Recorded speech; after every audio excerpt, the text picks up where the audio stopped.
shady, or what the scene says are just the imitators. So all the real shit say, please stand up, please stand up, please stand up. I'm Slim Shady, yes, I'm the real shady. Please stand up. Great to have you here. Come on over. I'm excited you're here. Thank you for joining us. Well, it's real thrill for me. I'm a huge fan. As are all these people. I think great to have you here. Thank you for joining us. Happy to be here. Okay, now, should I call you Eminem or Marshall or Slim? What do you like to be called? Eminem Slim Marshall. Eminem Slim Marshall, in one word. You can call me. Wow. We get the voice as well. Hey, now, where have you been? What have you been doing? It's been what? Has it been 4 years, 5 years since the last album? And now you've got the new one, Relapse, coming out, but it's been a long period. This was a deliberate step away from things, I guess. Yeah, I wanted to pull back from the spotlight for a little while, you know, just, I guess, kind of reassess my whole career. You know what I mean? I ended up in rehab in 2005, and, you know, just kind of wanted to, like, I was trying to figure out where I was going. You know what I mean? Like, where I was going in my personal life and career-wise and everything, like, what I was going to do. So I kind of wanted to, I knew that I still wanted to, I knew I wanted to take a break from the spotlight, but at the same time, I still wanted to do music, you know, because I'd go crazy if I didn't do music. And I guess you were still creating music, writing music in that period, even if you weren't releasing it. Yeah, I was writing music too, but I don't know, I kind of took the producer's role even more so, and, you know, stepped away from the mic, even though, I mean, I was still writing, I was still making songs, but it just wasn't, I wasn't making anything that I felt like was good enough to put out at that time. You know what I mean? So, and then what happened? It just clicked again, or you just thought the time was right? Well, I got sober first of all, you know what I mean? So I had to... How tricky was that for you? Was that a difficult journey? Was that a tough thing to do? Yeah, definitely. It was pretty rough. You know, there were a couple of years that were pretty bad for me. But, you know, I'm a little over a year sober now, so I'm... Well, congratulations. Happy to... Yeah. That's good. I'm pleased. Nice. Okay, I haven't got the new album yet. It's not quite out yet. I've been given a few tracks. I've been enjoying them very much. They're great fun. The single's terrific. But I love, you know, I'm a big admirer of you. I think you're just such a talented writer. What was the song you did about performing that was in 8 Mile? Lose Yourself. Yeah. That's got some of the best lyrics. Just such an incredible, captures the kind of the fear of performing and the need to perform and the desire to perform. I just thought that was a remarkable piece of work. If you weren't doing, if you weren't writing rap, were you writing beforehand? Was it rap that got you into writing in the first place, or were you already expressing yourself in that way? Nah, I mean, I didn't actually like start writing. It was definitely hip hop. You know, I didn't pick up a pen and realize that I could write anything until, you know, rap got me into doing that. You know what I mean? I heard Ice-T, Reckless was one of the first songs I ever heard. Once I heard Run DMC, LL Cool J, I was like, this is what I want to do. So this is the first wave of the big rappers, this is really, Run DMC, those guys. Did you like Houdini and those guys as well? Oh, yeah. The Fat Boys, you remember the Fat Boys? Yeah, buddy. All you can eat. It's good. Yeah. Thank you. We should team up, we should do something, maybe release something together. That'd be hot. Do you, let me ask something, and I'm sure people who rap get asked all the time. Do you sing ever? Say you're at home and the mood takes you. Because in your rapping, it's kind of talking. Yeah, if you're in the shower, a little bit of Frank Sinatra, maybe? Yeah, a lot of Frank Sinatra. Yeah, yeah, really? Yeah. You got a good voice? No, I mean, I sing on my records. I can't really, I'm not a singer. But it's not singing, is it? It's not like, oh, the summer breeze, you know. No. That is officially singing, regardless of what you think. But you ever get tempted to cut loose on a record? I mean, I've done some things, you know, here and there, like as far as like singing, but, you know, I'll tell the world I can't sing. That's not my, you know what I mean, what I feel like my forte is. But, you know, some hooks, if you listen to them, there's melodies in them. Yeah, there's a melody. Well, the way you use the voice is melodic as well. Yeah, I mean, it's kind of like as long as you can hold a key, you know what I mean, or a note or whatever, like... You can do it? Yeah, I guess. Okay. At least I try. Okay. How was it when you were starting out? Because I know before you came along, there was only one white rapper I was familiar with, and that was Vanilla Ice, okay? He was great. He was, Mr. Richard Von Winkle or something. No, believe it or not, I interviewed him years ago. And I quite liked him, he was a nice guy. However, he was kind of a bit of a novelty act, really. You came along, and it's the real thing. But did you encounter that kind of prejudice? Did you encounter that attitude early on, people saying he can't do it because he's a white guy and this is essentially black urban music?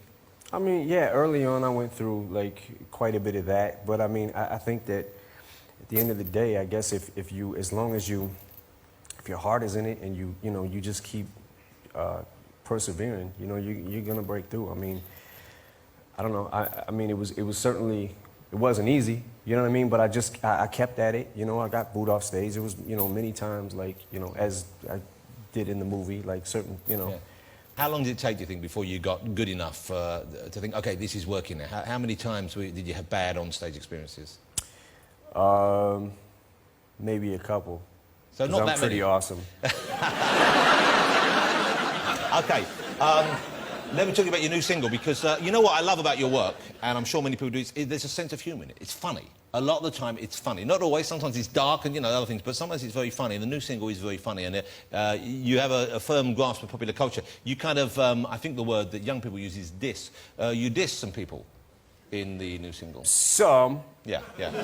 Now, do you have any feedback? Do you ever meet those people? Do they ever contact you and let you know what they think about it, or...? Nah, I mean, here's the thing. This is the kind of the way that I see it, and the way that I've always said it is, it's kind of like, these aren't personal attacks on people. I've never met these people. You know what I mean? So these aren't like personal attacks on their character or anything like that. You know, it's kind of like it's kind of like picking names out of a hat, and if your name rhymes with something good, or you know what I mean, then you might get it. If you're, you know, a pop figure, you know what I mean, like in this world, like Marilyn Manson, who you do, and Jessica Simpson, and Sarah Palin, I guess she's. But you can see why, if you do Sarah Palin, people might think, oh, he wants to make a statement about Sarah Palin or American politics. I want to nail her, but. Well, there you go. If anyone's gonna, I think you got a good chance. Yeah. Hey, you're looking in good shape. One of the rumours I heard that when you were away, that you'd ballooned up, that you'd got really big. Did you put on a lot of weight? I put on quite a few pounds. How chunky did you get? I think I probably tipped the scales a little over 200. And was this was just eating, overeating? It was eating. It was taking pills that I had no business taking. You know what I mean? Doing really? things that I just wasn't taking care of myself. I wasn't taking care of my body. I kind of felt like, I mean, it was, you know, like there were times I wanted to just give it up. You know what I mean? There was, you know, I was in a pretty dark place. To keep in shape of this now, you must be working out a lot, I guess, and you got a fitness regime you stick to? Yeah, I run a lot. I run quite a bit. I get up in the morning, I run. I was running twice a day for a little while. And how far do you run? When you say run, it's half an hour, 10 minutes? What is it? I was running. There was one point where I was running, like, it was a little too much. It was a little extreme. And it was a total of 17 miles. But you know what that is? That's you filling the gap you had in your life when you've given up the other stuff, isn't it? It's kind of addictive behaviour. Yeah, it's like you kind of go from one addiction to the next, and I'm an addict, you know what I mean? So I guess an extremist, like one extreme to the next. Like. Well, now, am I right in thinking that one of the things you're addicted to right now, and I'm very excited about this, is American comic books? Oh, yeah. I had that hobby when I was a kid. Like, I used to collect comics a lot. And I guess as I started to get sober, I kind of like fell back in love with, you know, comic books again. It was like, oh, this is dope. Why did I ever leave this alone? There you go. There's Eminem on the cover of the Punisher, one of the Punisher comics, the recent one. That's got to be, you've got to know you've arrived when you're on the cover of the Punisher. Oh, yeah, that's how you know you made it. Yeah. The hat you're wearing in that particular illustration, because it's red, it looks rather like my wife has something like that she wears in the shower sometimes. I don't think they've done you any favours. But you do like the headgear, don't you? Yeah, I do like the headgear. Yeah, and what's the name of the guys you perform with, the group? D12. D12. Now, here's a photograph. They all look very splendid, but the fella to the bottom right, he appears to be wearing his grandmother's shower cap. Do you have any, is there any quality control that goes on with the gang around you? Do you, when they come in, they file in, do you ever say, good, good, good? Oh, absolutely not. Or you just let it come as it and fall as it does? No, when he put that thing on, I was like, good, good, good, great. It's a bold look. There's no two ways about it. Yeah. Are you going to come back and you do some more tours? I haven't got that far as like touring. I haven't like got that far to really figure it out yet. I haven't got that part figured out. So I'm kind of, you know, I'm kind of in album cycle right now, promoting and things like that, but we'll see how it goes. You must be pleased. The album's getting some great, you know, in advance of the album coming out. The tracks that people have heard, they're going down very well. People are excited about the material and they're saying, you know, it was worth the wait. So it must feel just about as good as it can, doesn't it? Oh, yeah, definitely. I mean, that's what I do it for, is for people to appreciate the work, you know what I mean? So. Well, we're going to appreciate it in a minute. I can't wait to hear you perform live. Now, you have with us, you have the fellow with you. Is he called your hype man? Is that right, the man who's on stage with you? Yeah, he's my hype man right now, but also he's in D12. D12. Do you have any need this evening of a human beatbox? Maybe we should just do the whole thing a cappella, and you should beatbox and then Listen, just... You might be we thinking won't I'm need joking. alchemists. Our I am DJ old school. I'm old school.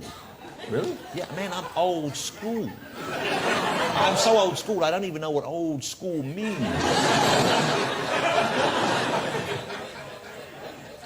Me neither. At this point... It's hard to bust a rhyme, and keeping time, it's tricky.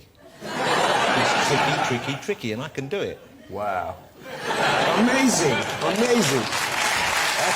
That's what I was waiting for. My album will be out next summer. You're going to perform for us live right now. I'm so excited. And, you know, genuinely, I'm a big fan because I think you're just a hugely talented writer and performer. So it's a thrill for us to have you on the show. It really is. Ladies and gentlemen, he's going to be performing live, but will you join me in saying thank you to Eminem?